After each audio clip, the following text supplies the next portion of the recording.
El presbiterianismo, probablemente uno de los nombres más populares dentro de la iglesia protestante. La iglesia presbiteriana tiene hoy presencia en los 5 continentes y su influencia a través de la historia es mucho más profunda de lo que a simple vista se ve. Las iglesias presbiterianas derivan su nombre de la forma de gobierno de la iglesia, que se rige por el gobierno de ancianos a través de asambleas representativas. La palabra presbítero tiene su origen en la palabra griega presbíteros, que quiere decir anciano. Es una palabra que encontramos con frecuencia a través de todo el Nuevo Testamento. Calvino pensaba que el gobierno de la iglesia debería ser guiado por la comunidad o cuerpo en el que solamente Cristo es la cabeza y en la que todos los miembros, incluyendo a los pastores, son iguales. Pero es necesario aclarar que Calvino nunca afirmó que fuera la única forma aceptable para gobernar la iglesia, lo cual está de acuerdo al texto bíblico, pues una lectura de los textos del Nuevo Testamento claramente expresan un gobierno mucho más horizontal para la iglesia. La iglesia reformada, una vez que se instala y se difunde su predicación del Evangelio en Escocia bajo el liderazgo de John Knox, como vimos en la primera lección, alumno y colaborador de Juan Calvino, creció rápidamente. Y en 1550 el Parlamento de Escocia aceptó una confesión de fe protestante, que hoy se conoce como la Confesión Escocesa. Para el final de ese mismo año el gobierno presbiteriano ya se había instaurado en la iglesia de todo el país. El lema de la iglesia presbiteriana en Escocia era: por la corona de Cristo y por su pacto. Este lema expresaba en primer lugar una verdad profunda sobre la que los presbiterianos descansaban. Cristo es el rey sobre la iglesia. Él tiene derechos de corona y es la máxima autoridad como cabeza y gobernante sobre su pueblo. Ninguna figura, sea papa, pastor o presidente, puede usurpar el lugar de Cristo como rey sobre la iglesia. Y en segundo lugar, tenía que ver con el pacto nacional firmado por los escoceses presbiterianos, quienes deseaban una iglesia unificada con Inglaterra. La historia de la iglesia presbiteriana se cruza de manera permanente con la historia de la iglesia anglicana, cada vez que los hilos del poder se entretejían entre Inglaterra y Escocia. Así, por ejemplo, se le intentó imponer un gobierno episcopal de tipo anglicano, como también en 1637 el intento de obligarles a usar el libro de la oración común de la iglesia anglicana, lo que desencadenó en revueltas. En 1643 el Parlamento inglés convocó a teólogos piadosos, doctos y de testimonio para que se reunieran en la abadía de Westminster para dar su opinión sobre cuestiones de adoración, doctrina, gobierno y disciplina de la Iglesia de Inglaterra. Sus reuniones se llevaron a cabo a lo largo de 5 años. Produjeron una confesión de fe, así como un catecismo mayor y un catecismo menor.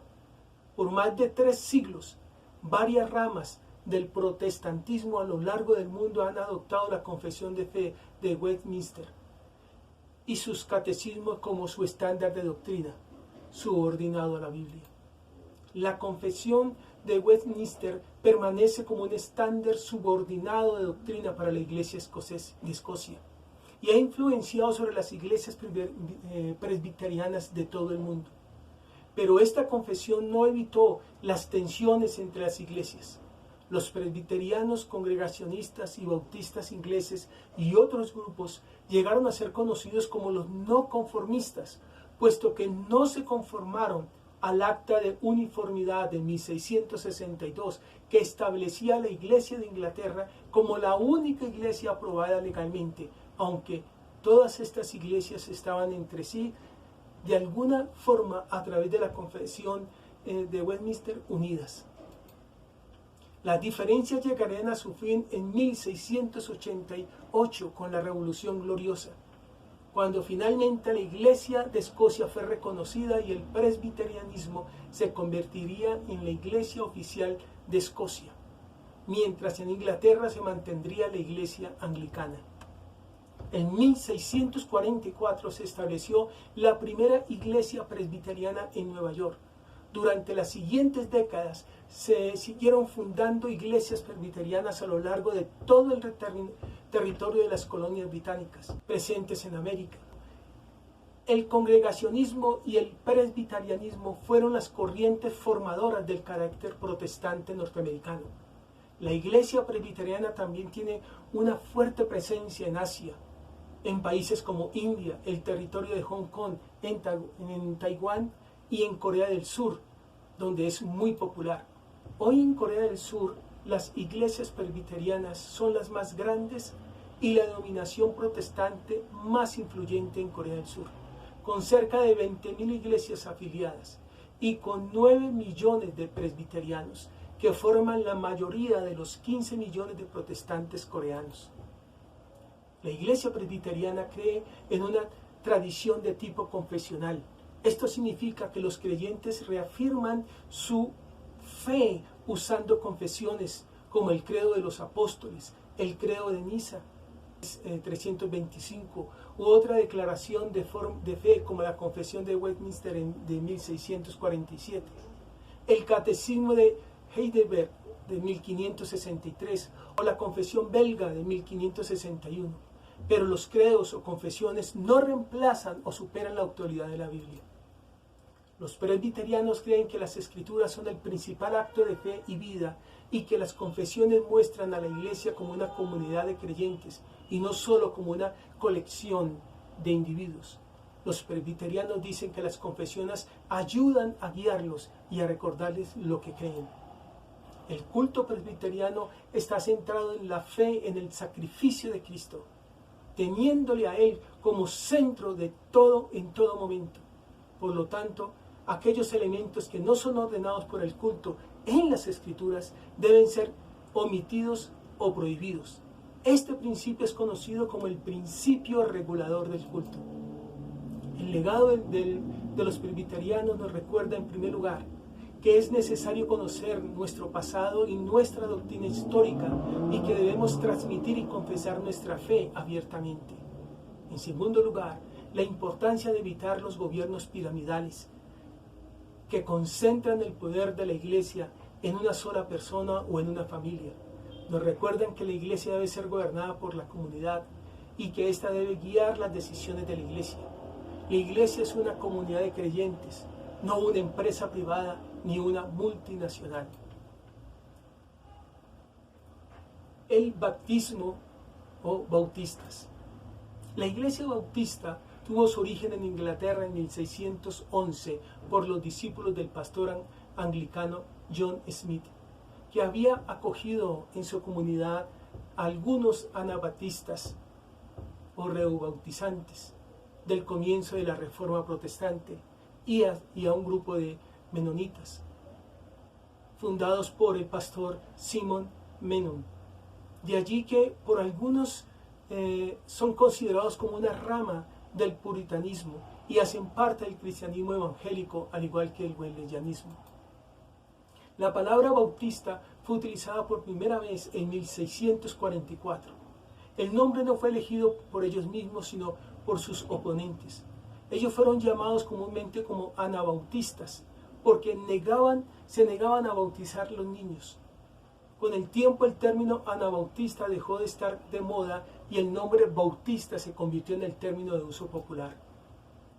A causa de sus distintas influencias, los bautistas se dividieron pronto en bautistas generales, convencidos de que Jesús había muerto para salvar a todos los hombres que creyeran en él, movimiento que no perduró en el tiempo y desapareció.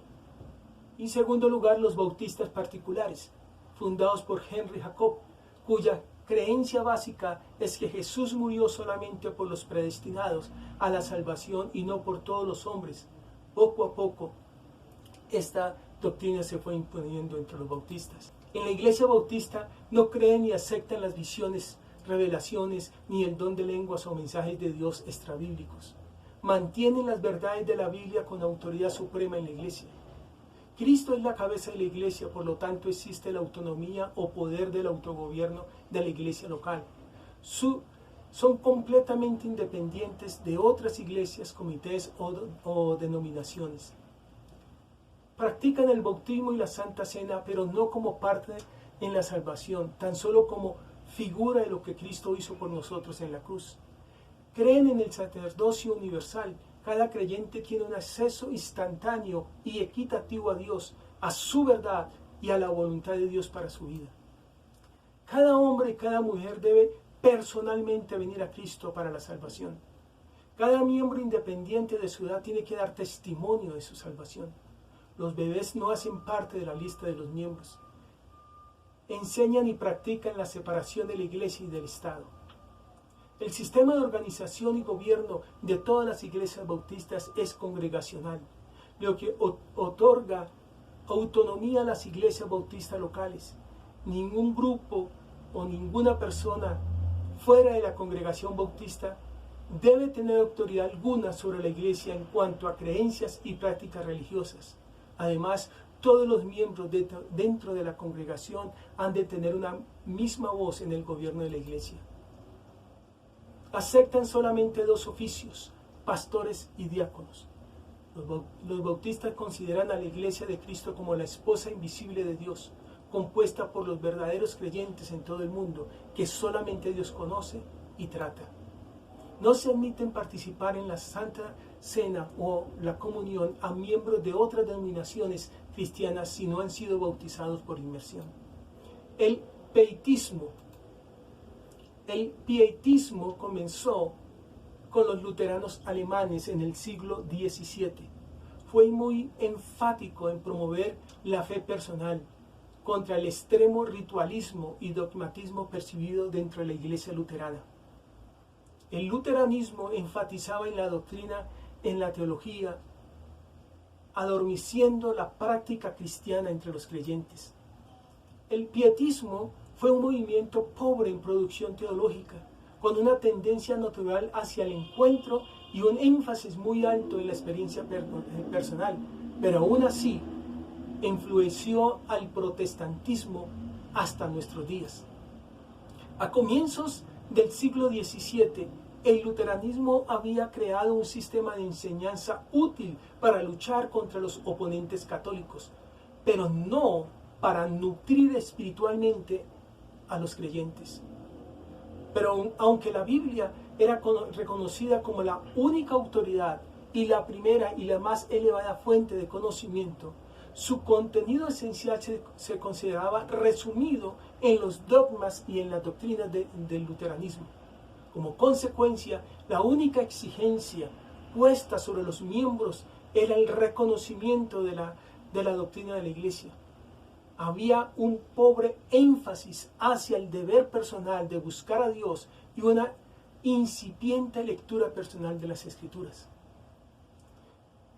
El puritanismo inglés y otros protestantes exiliados en los Países Bajos que habían desarrollado previamente su propio pietismo, extendieron sus ideas en Alemania y fueron asimiladas por Philipp Jakob Spener, pastor luterano, quien veía con preocupación la degeneración y la ausencia de piedad entre los creyentes de su iglesia.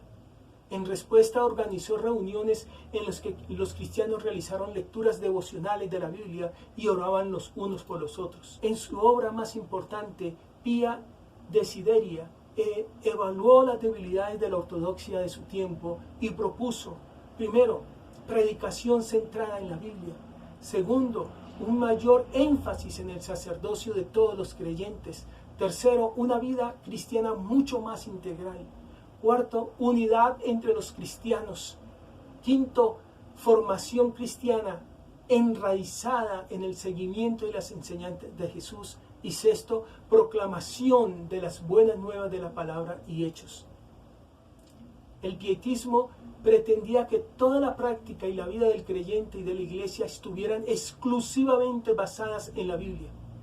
También buscaba que los creyentes tuvieran una intensa sinceridad moral y una austeridad material evidente. La experiencia cristiana debía basarse en el nuevo nacimiento y la esperanza futura debía estar centrada en la resurrección. Sus seguidores fueron inspirados a compartir las buenas nuevas con otros, a testificar su fe y a dar prueba de ella con una vida recta y un amor fraternal. Establecieron programas e instituciones para asistir a los pobres y necesitados. La labor social fue el punto de partida para las misiones de evangelización en el exterior. August Hernán Frank convirtió la Universidad de Halle en un próspero centro institucional del pietismo. Además de una intensa labor social educativa, esta universidad suplió a los misioneros que fueron a la India, fundó el primer periódico misionero alemán, recaudó dinero para propósitos misioneros, dirigió a la Alemania protestante a impulsar las misiones antes de que la mayoría del mundo protestante se preocupara por hacer eso. Nikolaus Ludwig von Zinzendorf fundó la iglesia de Moravia entre los refugiados moravos en su propiedad en Sajonia, y bajo su dirección la labor misionera se centró en la predicación exclusiva del Evangelio y no del dogma. John Wesley, el fundador del metodismo, tuvo un encuentro de fe trascendental precisamente entre los misioneros moravos, que eran pietistas y que lo guiaron hacia una experiencia de conversión. A la postre, Wesley incorporó elementos pietistas como el énfasis en la gracia salvadora y en una experiencia necesaria de conversión en su movimiento. Probablemente influenciado por el pietismo, Wesley guió a sus seguidores a buscar el más alto sentido de moralidad y a vivir vidas austeras. El pietismo nos llama a la proclamación por el Evangelio por encima de cualquier sobreénfasis en posiciones doctrinales, haciendo a un lado el sectarismo, a comprender la importancia de la relación personal con Dios, de la lectura bíblica, del reconocimiento de las verdades del Evangelio, de la constante necesidad de que la Iglesia se preocupe por las misiones y la búsqueda de una vida santa. El metodismo o wesleyanismo. El metodismo se originó en la Gran Bretaña del siglo XVIII. Gracias a la vigorosa actividad misionera que fue desplegada, se extendió rápidamente por los dominios del Imperio Británico y los Estados Unidos, y mucho más allá. Originalmente convocó especialmente a trabajadores granjeros, pobres y esclavos. Su teología es claramente arminiana, con un énfasis en el hecho de que la salvación es para todo aquel que la acepte, aunque también existían unos metodistas calvinistas. Su liturgia es muy sencilla y se clasifica, según la tradición anglicana, como propia de la Iglesia Baja. Se calculan 80 millones de miembros alrededor de todo el mundo. El movimiento fue iniciado por George Whitefield y después liderado por John Wesley. Los dos líderes después se opusieron por el tema de la predestinación, sostenido por el primero contra el segundo. El énfasis se dio en las doctrinas de la justificación por fe, la necesidad de nacer de nuevo y la acción santificadora del Espíritu Santo.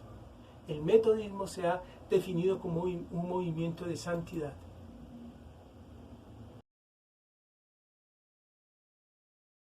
El pentecostalismo se origina en los Estados Unidos al inicio del siglo XX y se extendió después a todo el planeta, donde tiene mucha influencia. Proclamaron y enseñaron con firmeza las manifestaciones y los dones del Espíritu Santo. Desde el principio, los pentecostales entendieron que el propósito del bautismo en el Espíritu Santo es poder dar testimonio. A partir del avivamiento de la calle Azusa, el pentecostalismo fue marcado con un sentido de urgencia para difundir el Evangelio de Jesucristo. Estructuraron el apoyo de las misiones extranjeras. Los primeros pentecostales creían ardientemente en la oración de intercesión. Ellos enseñaron el principio de orar hasta el final, de continuar una vigilia ante el Señor hasta que tuvieran la impresión de que la oración estaba siendo contestada, y buscaban el bautismo del Espíritu Santo. proclamaban la inminente venida del Señor y la esperaban con una expectación gozosa y adoración entusiasta. Evangelicalismo o movimiento evangélico. El cristianismo evangélico o el protestantismo evangélico es un movimiento mundial.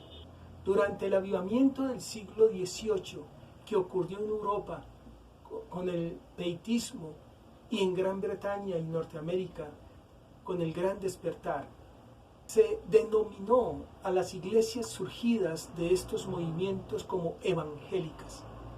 Estas iglesias enfatizaban la conversión, la Biblia y el trabajo misionero, y no tanto en las tradiciones como lo hacían las iglesias ya establecidas. Los evangélicos se caracterizaron por su impulso para predicar, organizar y hacer campañas evangelísticas que buscaban el avivamiento dentro de sus propias esferas, ya fuera anglicanos, metodistas, moravos, presbiterianos, congregacionistas o bautistas. En Inglaterra, figuras evangélicas de la iglesia anglicana fueron muy influyentes. Mientras tanto, los disidentes de las iglesias de Inglaterra como bautistas, congregacionistas y cuáqueros estaban uniéndose al movimiento. Sin embargo, fue el metodismo, liderado principalmente por John Wesley, la expresión más visible del evangelicalismo a fines del siglo XVIII. Pero a pesar de tener raíces europeas, el movimiento evangélico es reconocido por ser un movimiento norteamericano. La teología detrás del primer gran despertar o avivamiento fue en gran manera calvinista. En cambio, la teología del segundo gran despertar o avivamiento fue principalmente arminiana, lo que influiría en el movimiento evangélico en el futuro. Después del avivamiento galés en 1904 a 1905, los eventos de la calle Azusa en 1906 detonaron la propagación del pentecostalismo, y un avivamiento anglicano en África del Este impulsó la expansión del protestantismo en el continente a partir de 1920. También hubo un despertar espiritual entre los evangélicos de Chile y de la India. El evangelicalismo siguió reafirmándose en la segunda mitad de la década de 1930. Un factor clave fue la llegada de la radio como medio de comunicación masiva. En los años 60, el evangelicalismo americano empezó a usar la televisión para llevar su mensaje.